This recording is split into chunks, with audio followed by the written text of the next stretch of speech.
Hi, come annotate with me. So let's first establish a annotation system. So for the yellow highlight, that's for the supporting details or important details, while the blue highlight is for the keywords or the words that I will be using to answer the worksheet. And I'll be using the pink highlight for some lines that resonate with me or some lines that I can consider as my favorite. So the research is entitled Research Attitudes, Motivations, and Challenges of STEM Education Researchers by Christopher Jan Landicho.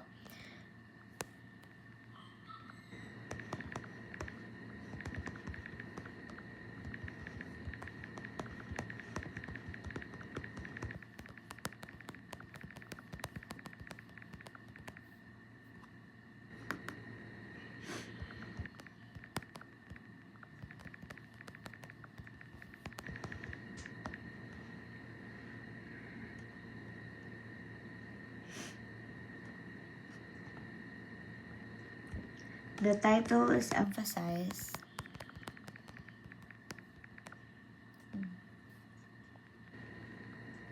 because it is in a bigger font and in bold format.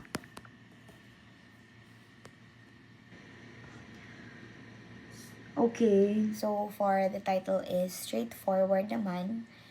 It's basically looking at three things, which is the attitudes, the motivations, and the challenges, specifically for people who are doing research in STEM education. So for the second part, the title of the journal. So okay, the title of the journal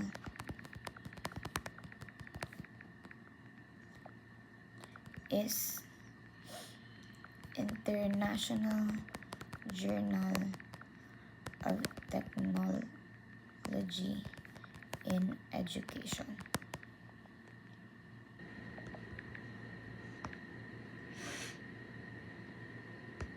So the reasoning is that aside from the word journal,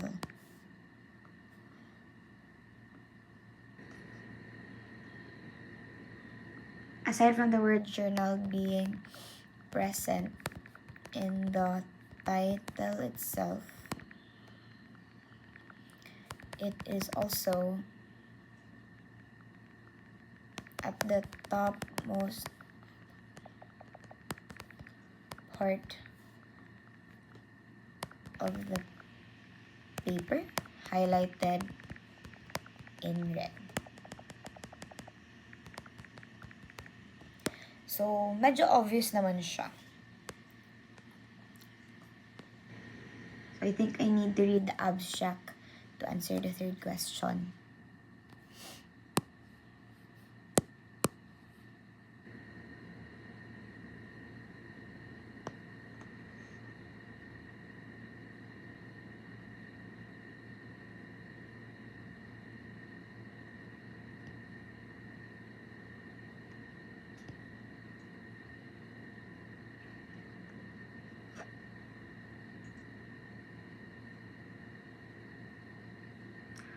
Ito na yung findings.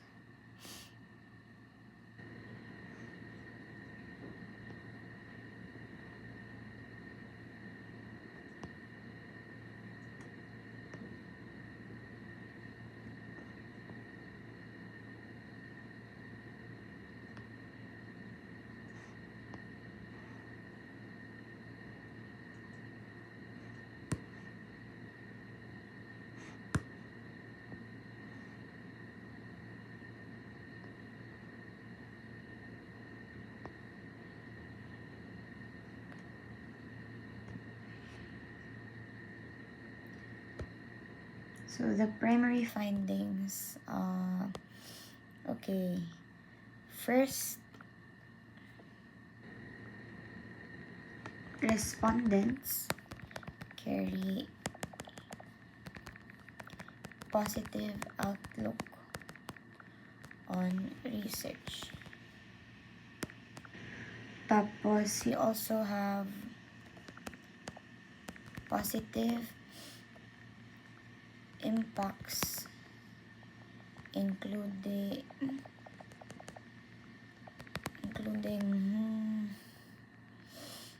professional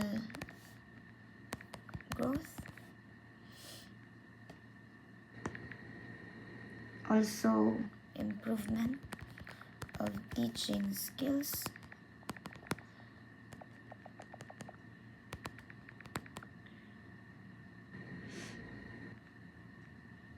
and then students' learning experiences.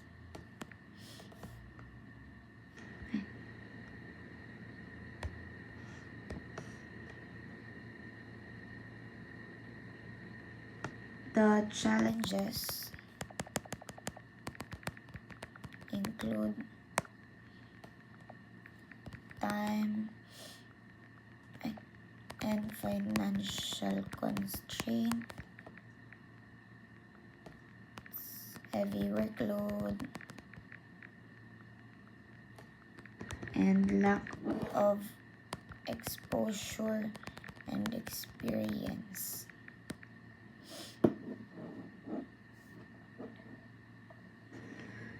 So, the reason is that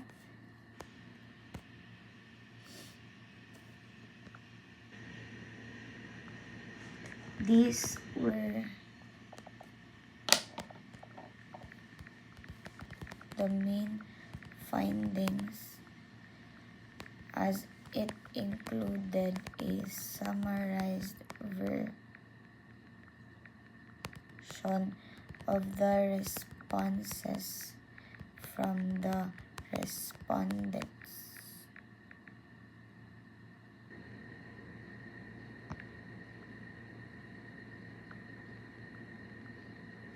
At the same time,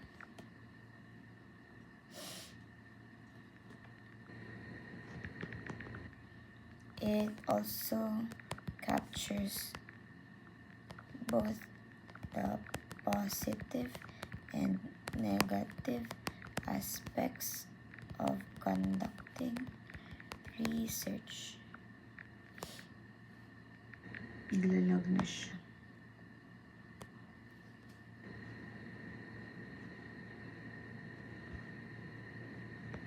For keywords, balikan natin. We have, wait.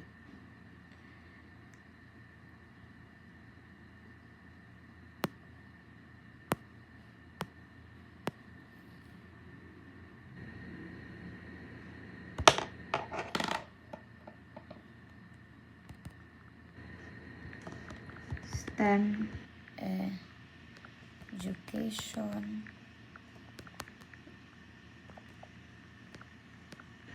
research attitude, challenges, motivations.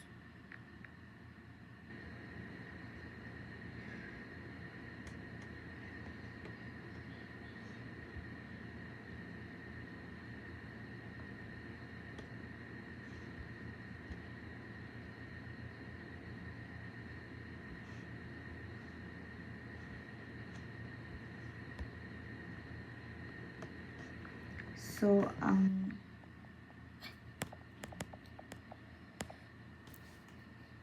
ang reason ay dahil yung words were already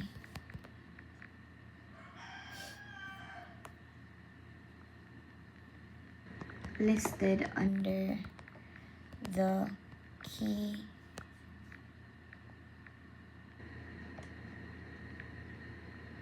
word section of the abstract.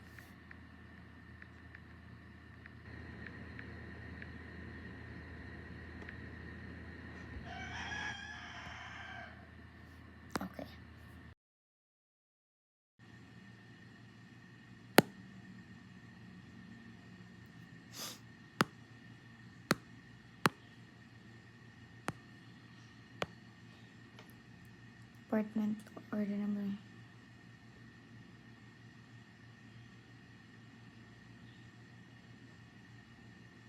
So this means that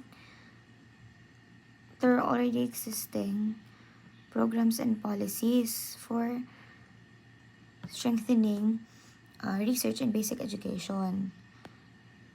But, ayun, the problem lies in our higher education institutions because there's the publish or perish mindset.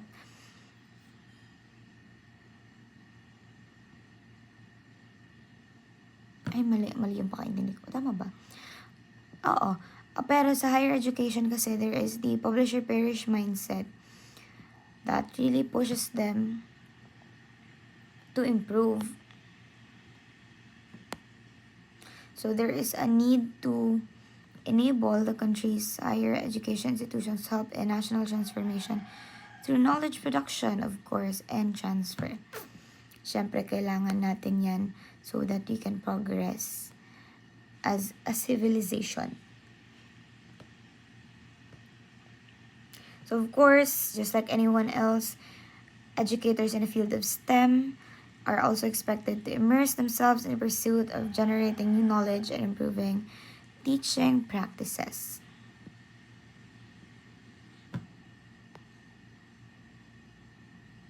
So, very important siya kasi alam naman natin that the field of STEM is very much important both for developed and developing countries. Kasi nga, I think, isa siya talaga sa, how do you say that? Isa siya sa parang one solid way to kind of identify or determine the trajectory of a country's progress. I think very ako for me on my and parang it has bigger implications for developing countries kasi nga we're still developing. So ayan.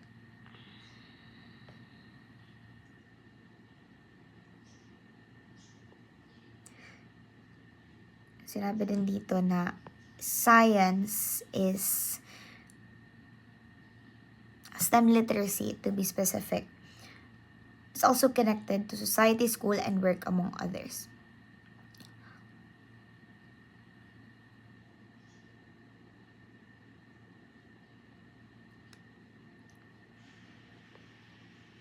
So, ito yung specific or must prefer na research methods.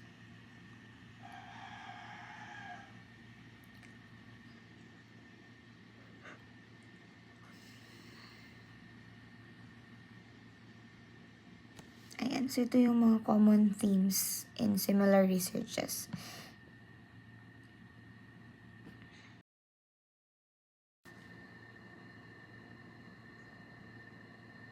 For the second part, let me read the introduction first.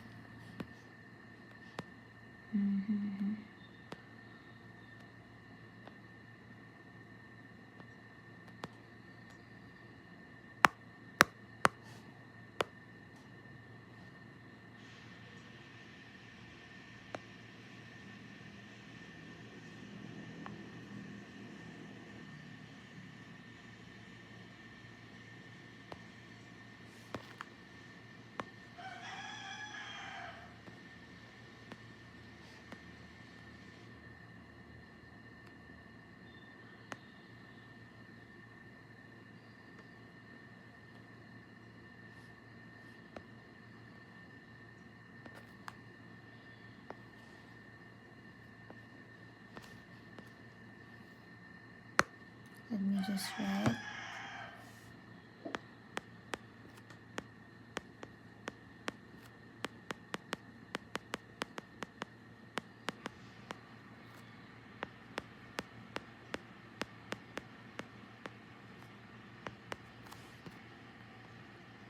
Action research.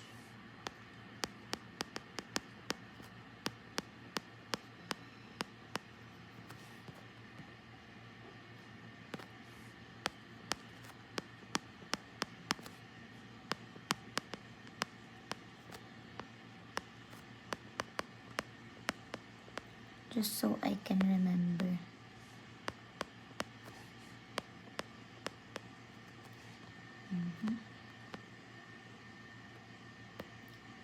In general, different categories of evidence practices in education may be delineated.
So let's answer, why does the overall topic matter?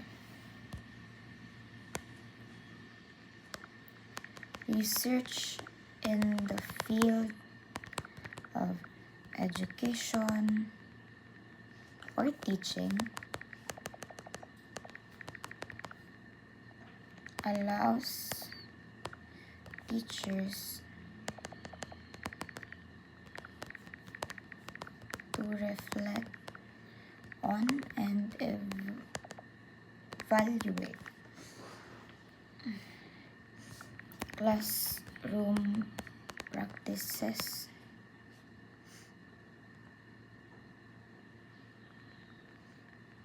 and beliefs.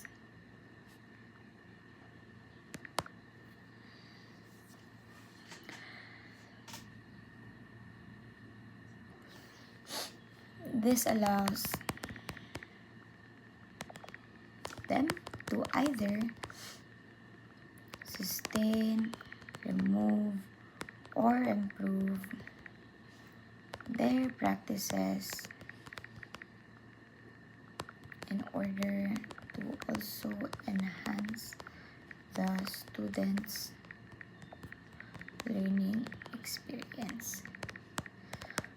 Gusto ko talaga yung nagre-research sila to improve their instruction and the way they teach.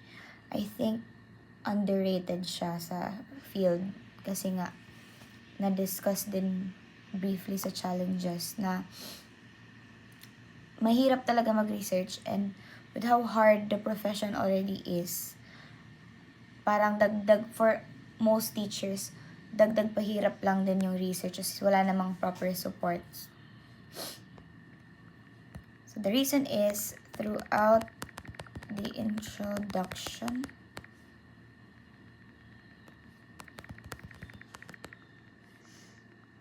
this was highlighted and reiterated.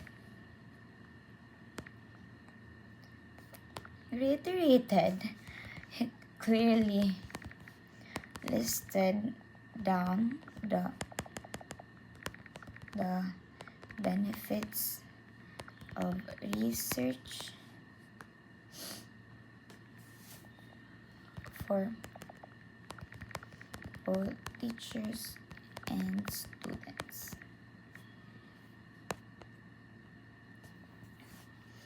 Next, what problem, contradiction, or missing knowledge does this study address? Actually, kahit sa abstract, parang ando na din.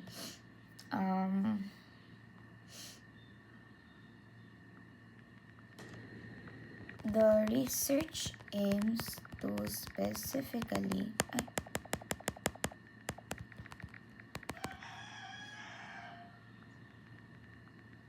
target research attitudes,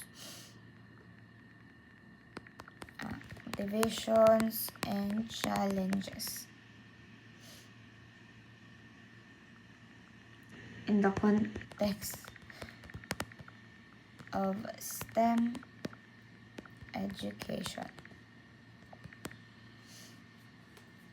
For the reason why, actually, nasa last part siya ng introduction.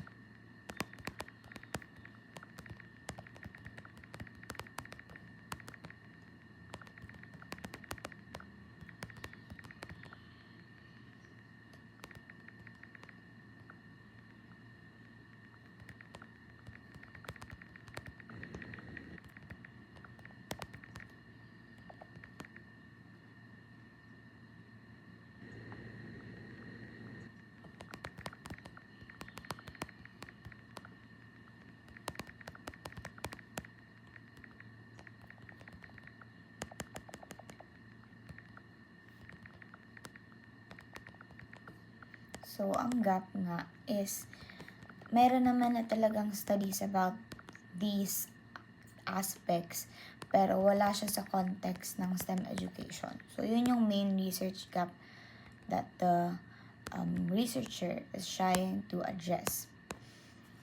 And lastly, what are the specific objectives and research questions or hypotheses?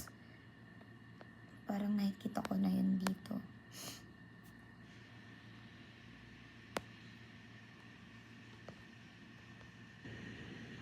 Ay, ito na.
haba na.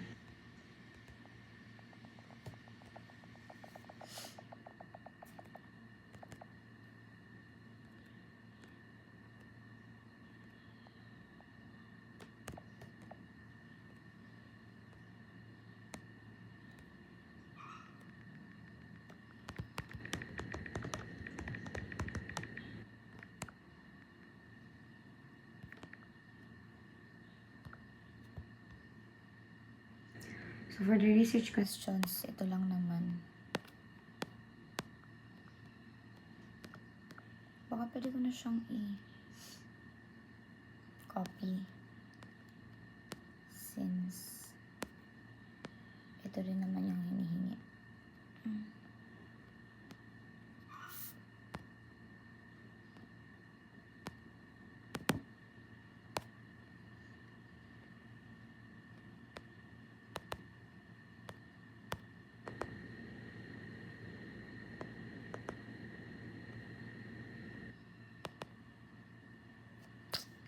Naglalag na siya. Hello?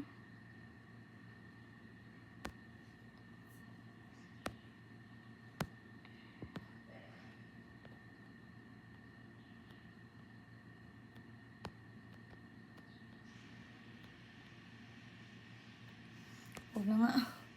Ano ka na lang. Hindi siya nakaka-copy-paste. Nakakainis.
Nakaps lock na.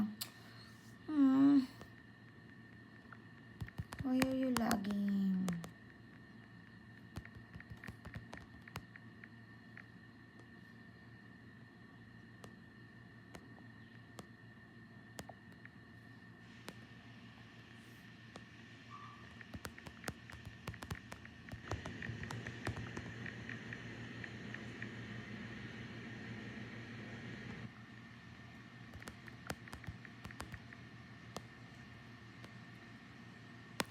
Last question.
Ayun, di na nagsasalita. So, ayun, I already listed the answer. And I think the only reason to explain how I answered it is that it was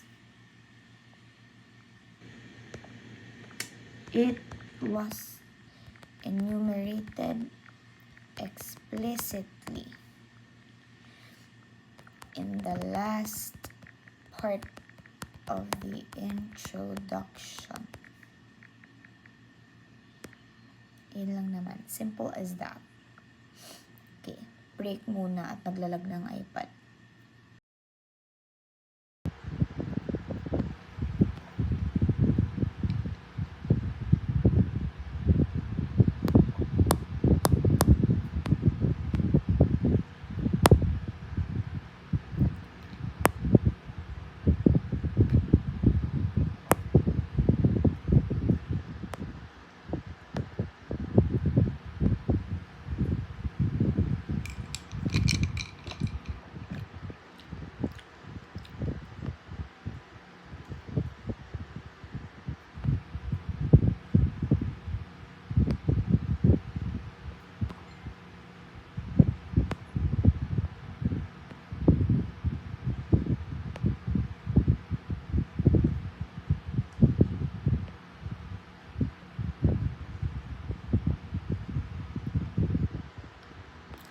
online surveys have been deemed advantageous due to their low administration cost, speed, timeliness,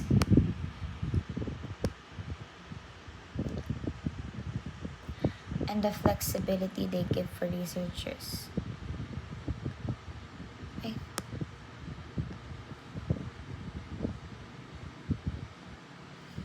Nonetheless, some of the downsides attributed to internet-based surveys include tendency. Okay, so basically, I think just like anything digital, it does offer a lot of advantages, especially when it comes to accessibility, flexibility, and really convenience. But I think on the downside, it also has many disadvantages. I think number one for me is security and privacy issues. Because again, really, what is the assurance that the data indeed cannot easily be accessed by people who shouldn't be looking at it in the first place? Since, you know, pwedeng ma-hack, pwede siyang, basta the probability of it getting access is higher if it were administered on, ba't ganito siya?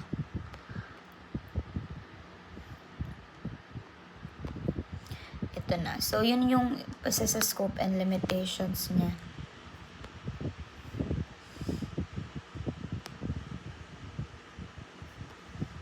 Ayan. Lagay natin. So, scope, just so I don't forget, since I think hinihingi din siya sa worksheet.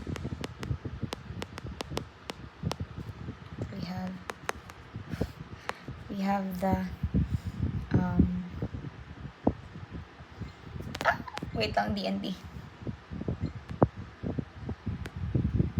Okay.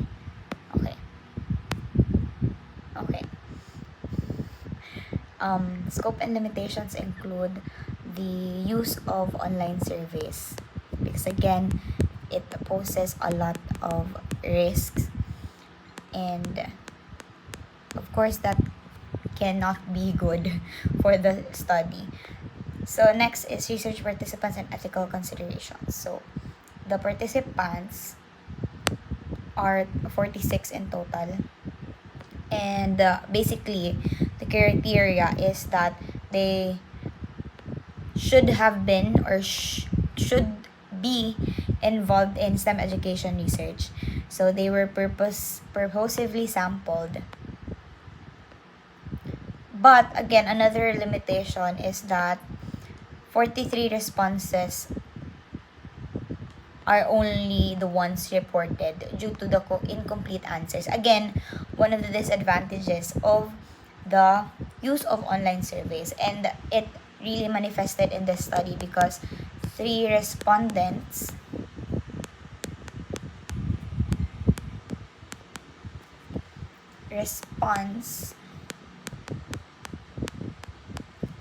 were, I don't want to use the word discarded, but were not utilized.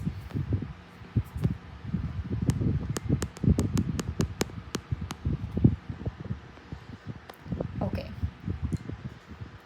So they were identified through online searches, published STEM education researches, book of abstracts. So basically, the researchers really made the effort to look for these people.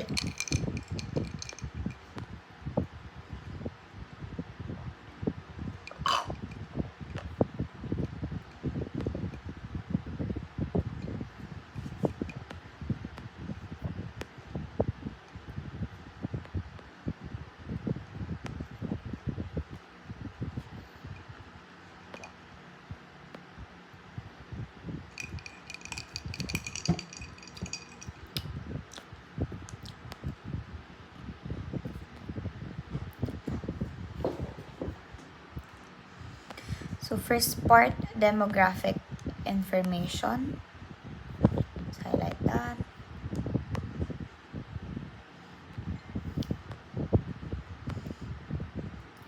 The second part here, second part, respondents' attitudes towards research. The third part is the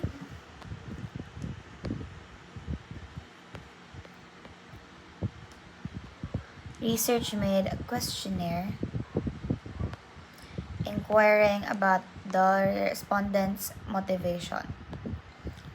And then lastly, the fourth, I think this is the second to the last. Fourth part is adopted research anxiety scale. One of the adopted scales were from the study of Reze E and Zamani Miandashti. So the last part,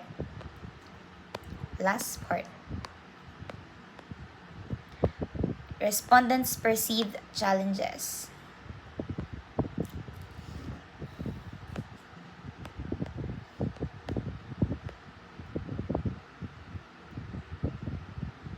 Okay, so let's try to answer the worksheet already. What are the underlying models or frameworks guiding the research?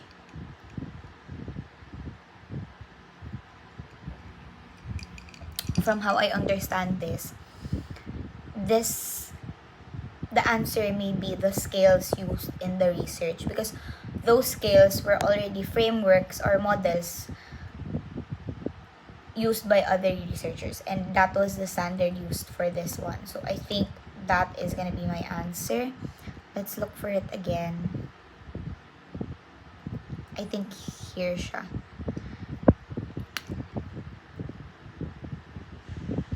This one, the second part is from Kat Manzoor and Tariq. This is the, wait, let me just, the second part,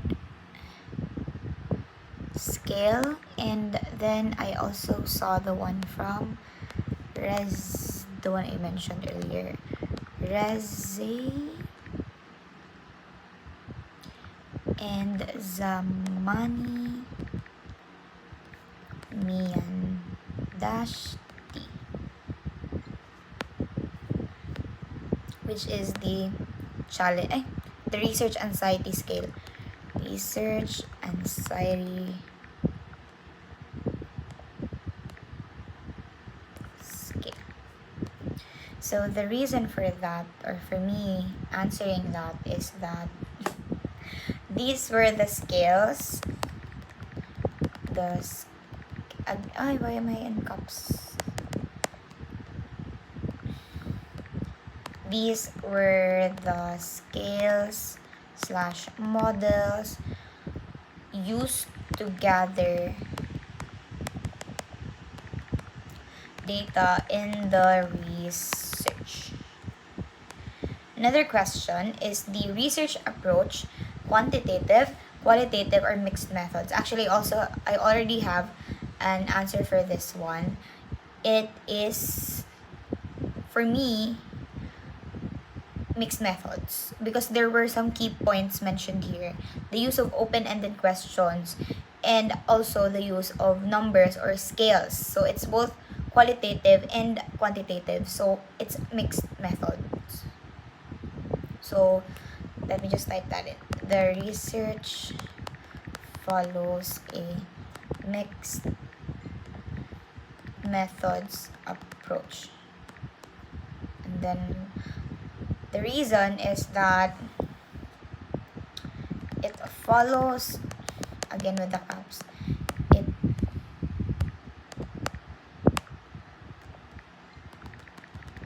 a mixed methods approach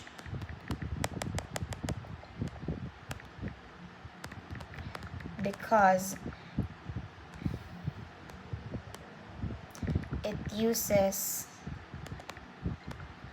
both closed-ended, which is numbered and open-ended, which are textual answers,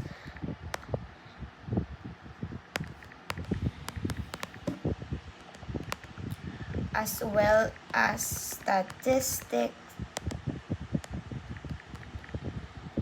Because if I remember correctly, I read as well that it used descriptive statistics in the data analysis. So, as well as the statistics and of course analysis to analyze the data. Okay, next question. What are the participant demographics, selection criteria, or experimental tools?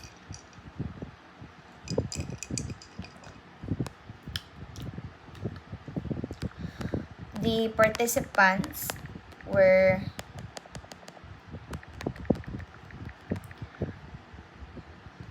STEM education researchers selected through purposive, I still remember, sampling.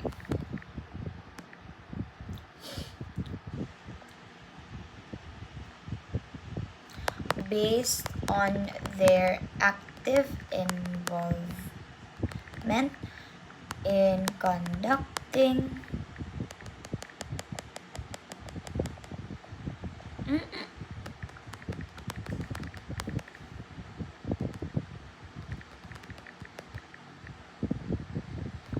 research within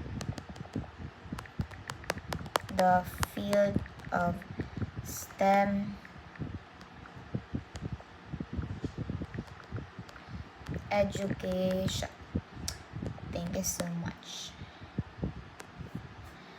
So the reason for that is the number of participants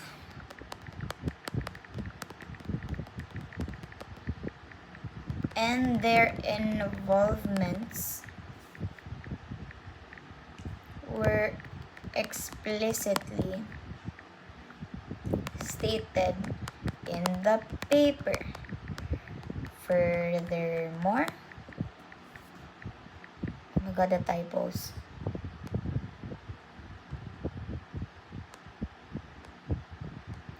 Furthermore, purposive sampling was identified and named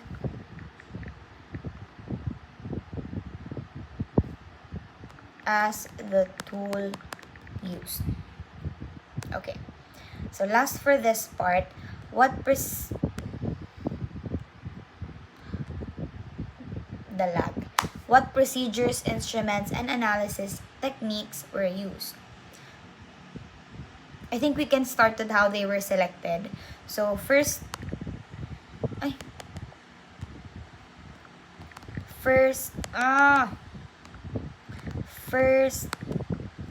the respondents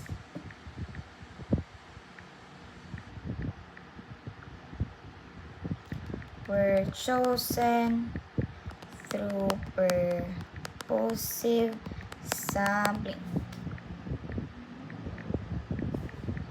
It's lagging.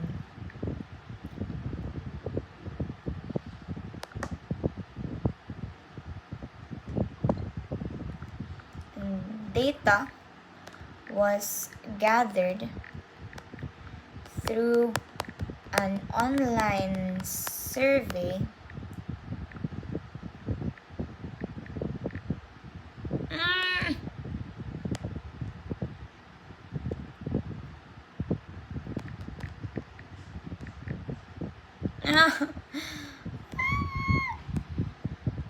the lag is annoying.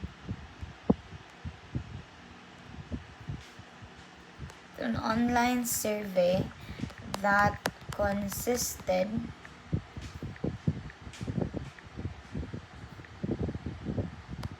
of adopted instruments and researcher made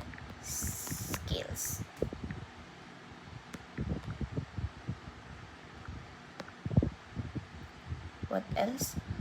Instruments analysis. The survey included, is that a tool? Both close-ended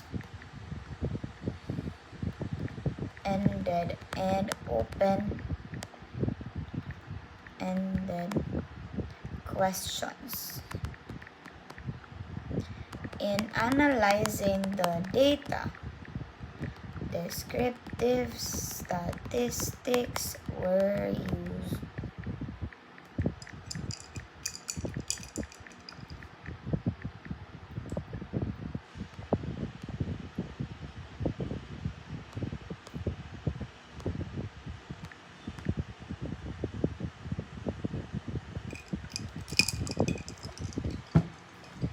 Okay, so the reason is that the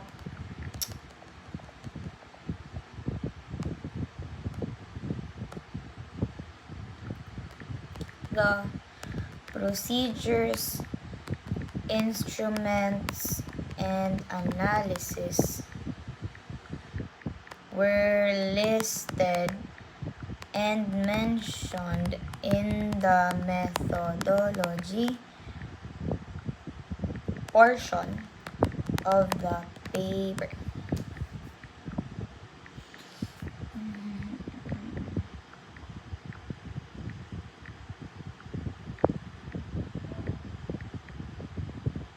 Since the iPad is lagging already, I need to cut the recording and let my iPad rest. So, but we're in the third part already. So, last part.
I like this one.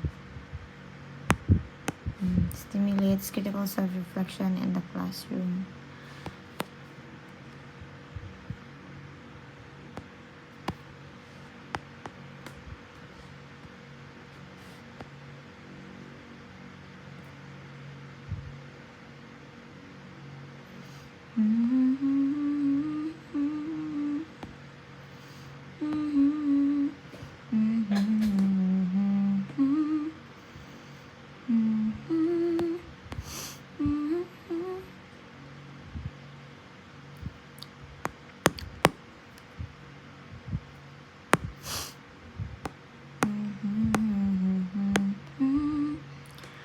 rewards and incentives were seen as effective stimuli in doing research.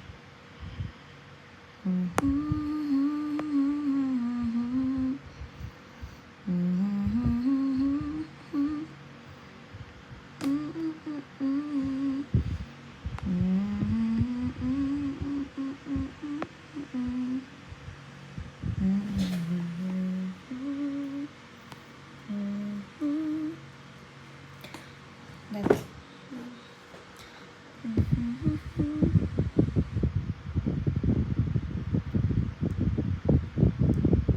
I like this as well. Again, it's not only personal, but it's also for their school community. So,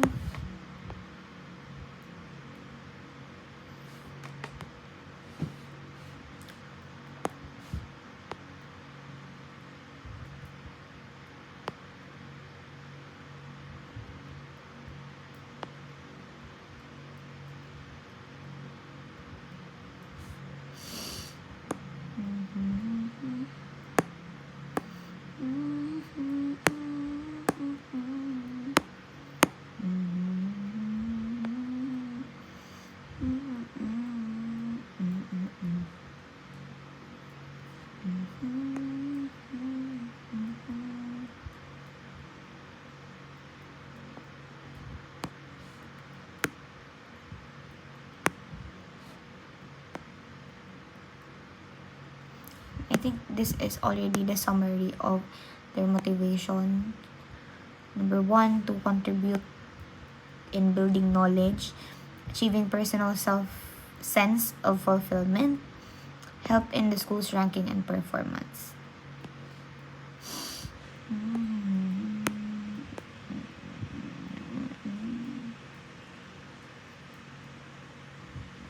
Yes, this is true.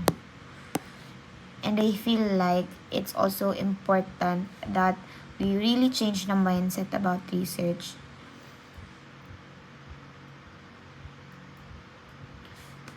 Because really, I think one factor is that students usually shy away from research because it has built this reputation of being difficult, of being complex, and yeah, and I think although it is true, but at the same time, it's as mentioned in the results part, it's something that is worthwhile. So I hope in a way we really get to develop. I know that this is about teachers, but I just remembered that one idea that research really is usually a dreaded subject for some students. I think most students.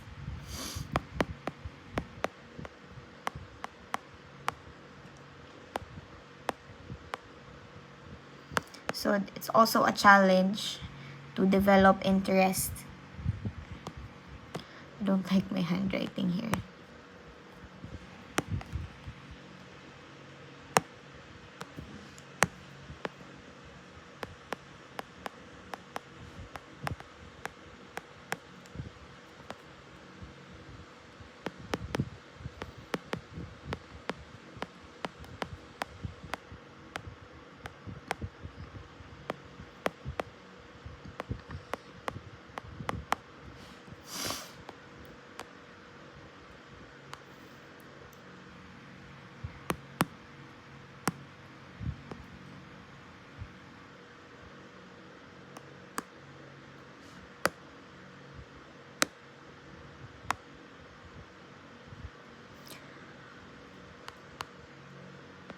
Okay.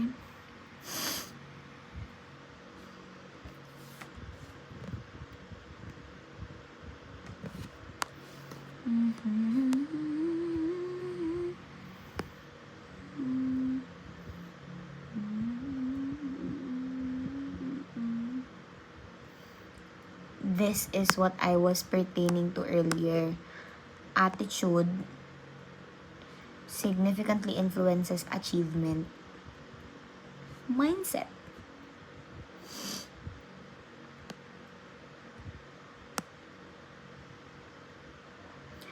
Challenges include lack of financial support, heavy teaching load and work-related tasks, and limited research experience and exposure. I think a big factor really is time and budgetary constraints, both for teachers and students.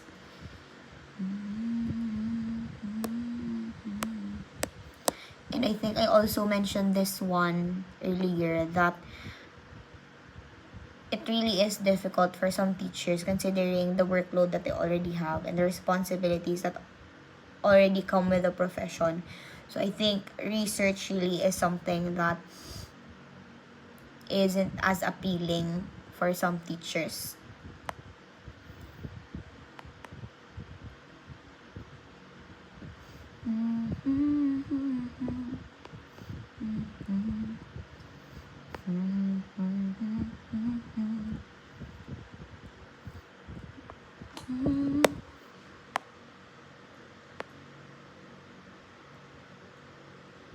So this is the aim, the goal, or the purpose of the research really is to describe the attitude, motivations, and challenges experienced by Filipino STEM educators when it comes to conducting or doing research. But good thing that there is a positive disposition still toward these scholarly activities. It is an experience worth taking and a professional activity that contributes to the improvement of their teaching skills.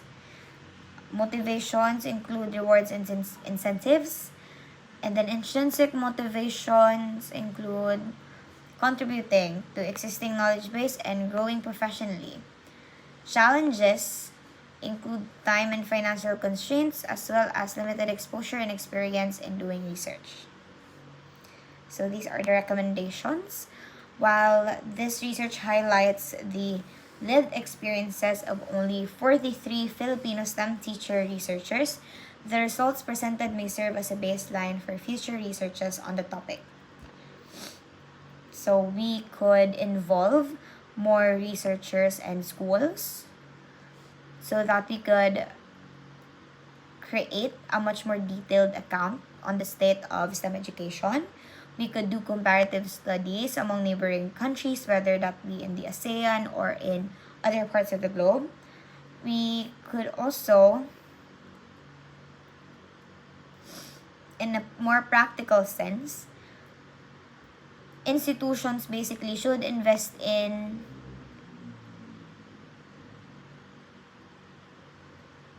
that willingness of teachers, because again, there is the willingness, but sometimes it's the lack of support and it's the lack of the resources provided by institutions that really hinders teachers from pursuing research.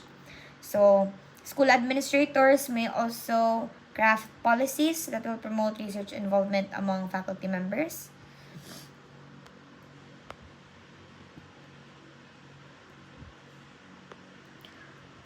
Publication awards and grants, again, incentives, rewards.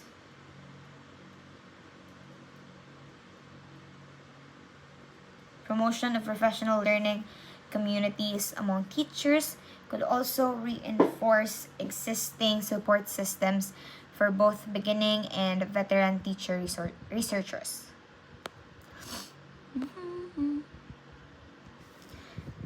Yes, it is hoped that as STEM education research gets more traction in the education landscape, both teachers and students would be able to grow and benefit from it.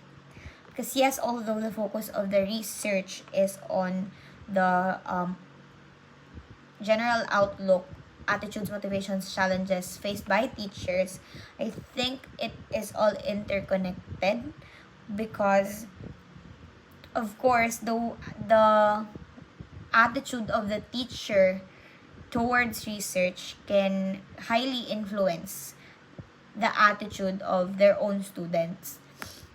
Because personally, I really enjoy subjects wherein I have teachers who enjoy teaching it. Because if my teacher sees that subject as a burden, then really the most probable outcome is that the students will view it that way as well. So I'm finished with the paper finally.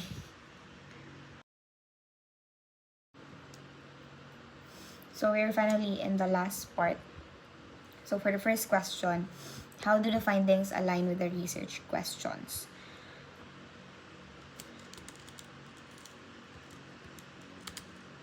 The study attempted to describe the attitude towards research as well as the challenge,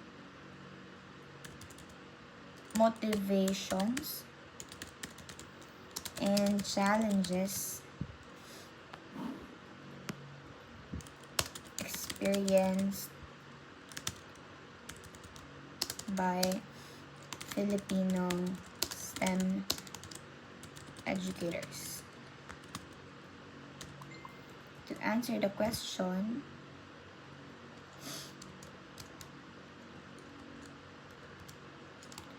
yes, the findings do align with the research questions. How so? Well, the results generally show a positive position toward research as it is worthwhile and beneficial for professional development.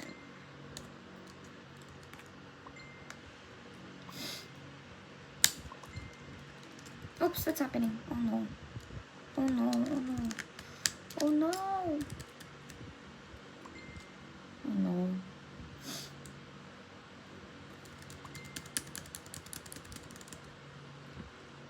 Oops.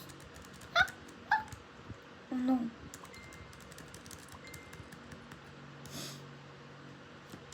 Lastly, challenges include time and financial constraints and limited exposure and research experience. So second question is, what limitations or shortcomings do the authors acknowledge? The limitations include the use of online surveys,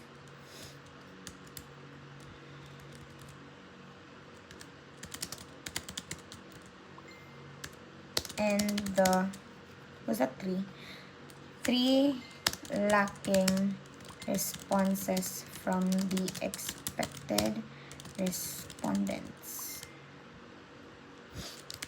The limitations include the use of online surveys, which pose issues on low response rates, security, and privacy issues, ethical oh no.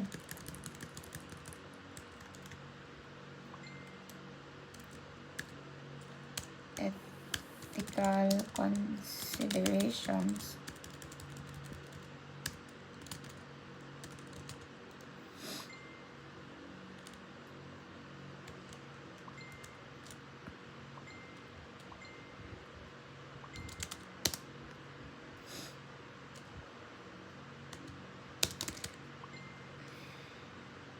instead of analyzing the expected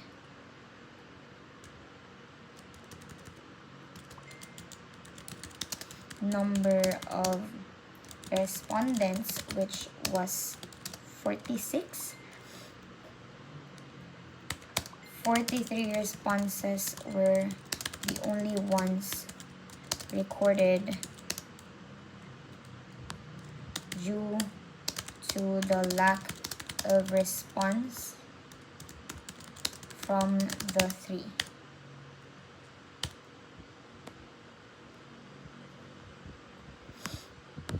So recommendations. What are the practical applications for stakeholders and recommendations for future researchers?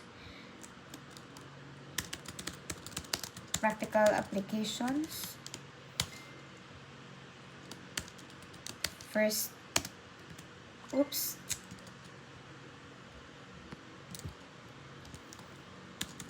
policies promoting research involvement.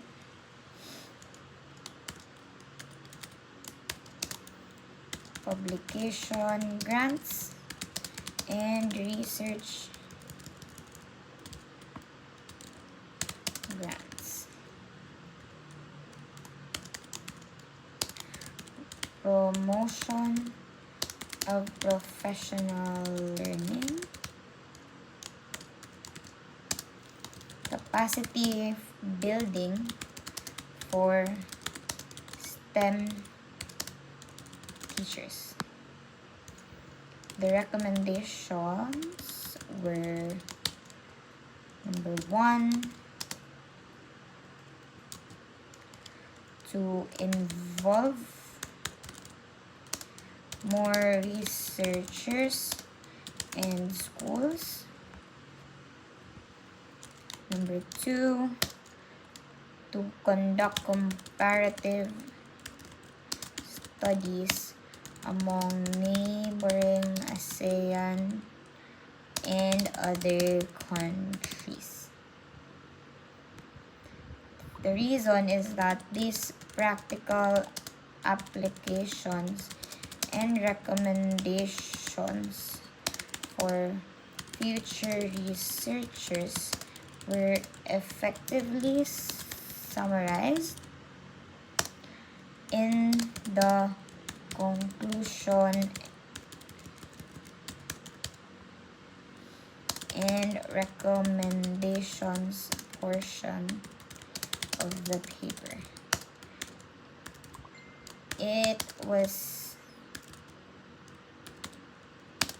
easy to distinguish which were concrete plans of action taken from the research and which were ideas for improvement of the research itself.